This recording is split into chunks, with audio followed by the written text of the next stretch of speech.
7 Shabbats nous séparent maintenant de Rosh Hashanah. Et ces 7 Shabbats ont ceci de particulier que toutes les Haftarot que nous lisons sont placées sous le signe de la consolation. Et le premier Shabbat d'entre eux, celui qui suit immédiatement le 9 Av, celui que nous lirons Shabbat, s'appelle Shabbat Nachamu, justement parce que la Haftara commence par les mots Nachamu, qui veut dire consoler. Et qui sont d'ailleurs, ces Haftarot sont presque toutes extraites du livre d'Isaïe, qui était le prophète de la consolation.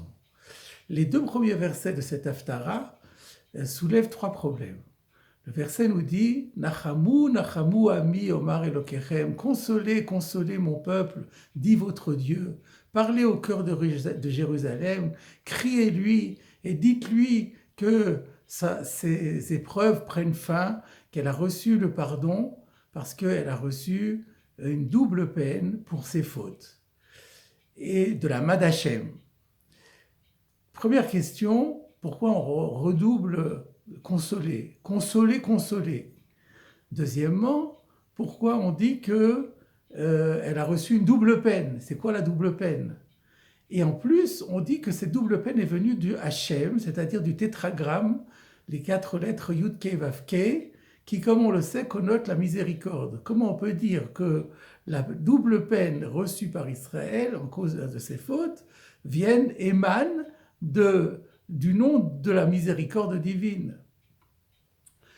On peut rajouter à ces questions le commentaire du Midrash Rabbah sur la Megillat Eicha, qui fait remarquer que dans les lamentations de Jérémie que nous avons lues à Tisha B'Av, le verset dit « Chet chata Yerushalayim » péché a péché Jérusalem.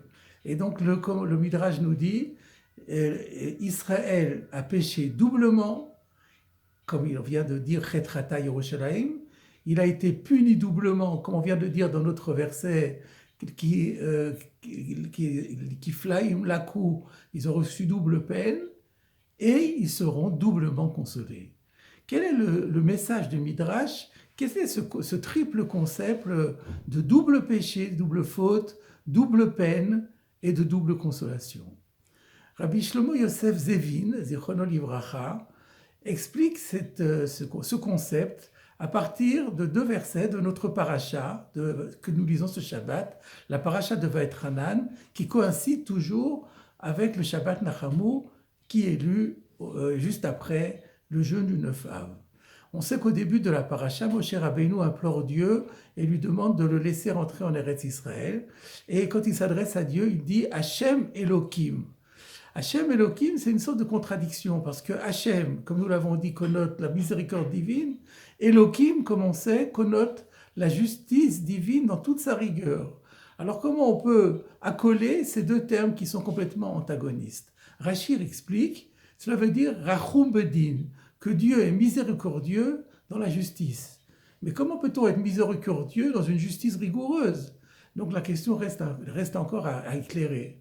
Un peu plus tard, dans la même paracha, le verset nous dit « Veyadata ayom » aujourd'hui tu sauras, « Vashevota levavecha » il faudra que tu rapportes cela à ton cœur.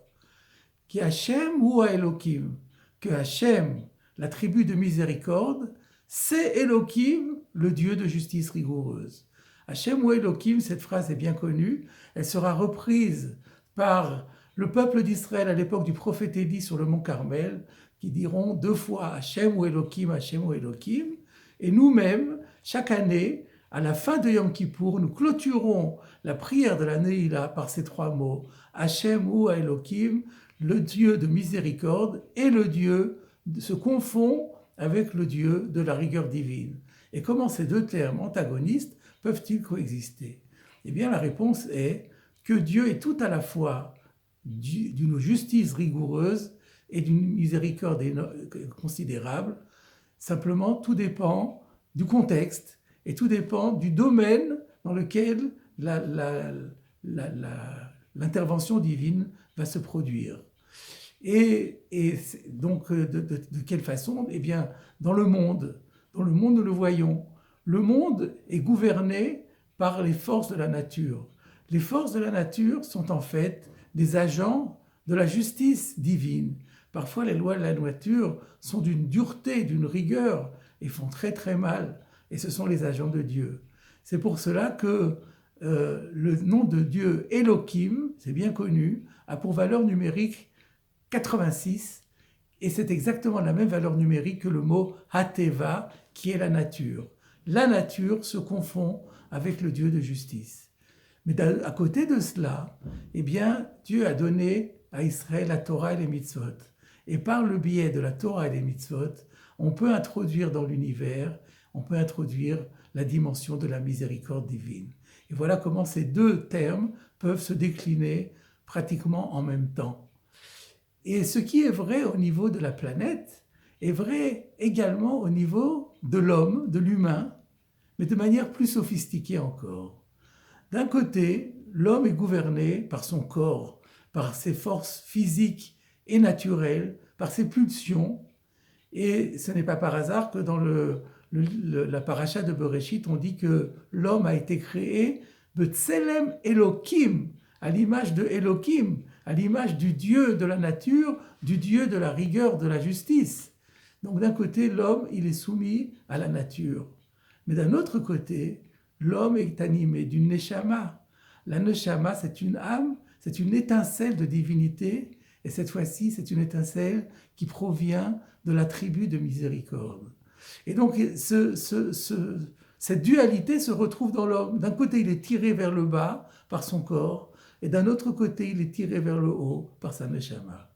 Et alors, ce qui se produit, c'est que la neshama a la capacité, grâce à la neshama, de surmonter les forces du corps et de mettre ces forces au service de la sainteté, au service de Dieu, au service des mitzvot. La neshama prend le dessus sur le corps, et dans ce cas-là, eh bien, la justice elle-même se transforme en miséricorde, puisque le corps a été soumis à la neshama qui provient de la miséricorde divine. Eh bien alors la justice divine va également se transmuter en miséricorde divine. Mais le contraire est possible également. Il arrive malheureusement que ce soit l'inverse, et que ce soit le corps qui prenne le dessus sur l'âme. Et non seulement le corps va s'éloigner de tout ce qui est de l'ordre de la sainteté, mais même là, il va emmener avec lui la neshama, il va souiller sa neshama. Et dans le cas où la neshama est souillée, alors la racine de cette neshama, qui est l'attribut de miséricorde, va lui-même se transmuter en justice, en rigueur et en punition.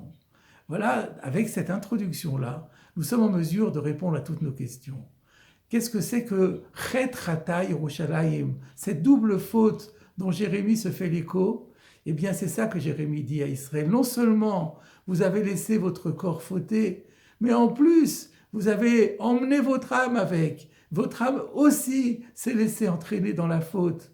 Alors vous avez fauté doublement. Et du fait que vous avez fauté doublement, eh bien, vous avez eu une double peine. C'est-à-dire que non seulement le Dieu de rigueur s'en est pris à vous, mais même le Dieu de miséricorde s'est transformé en Dieu de rigueur. L'akta miyad Hashem kiflaim. Jérusalem a reçu de la main de Hashem, de la main de la tribu de miséricorde, il a reçu une double peine. Double peine parce qu'il émane des deux attributs de Dieu. Et là, la miséricorde s'est confondue avec la justice.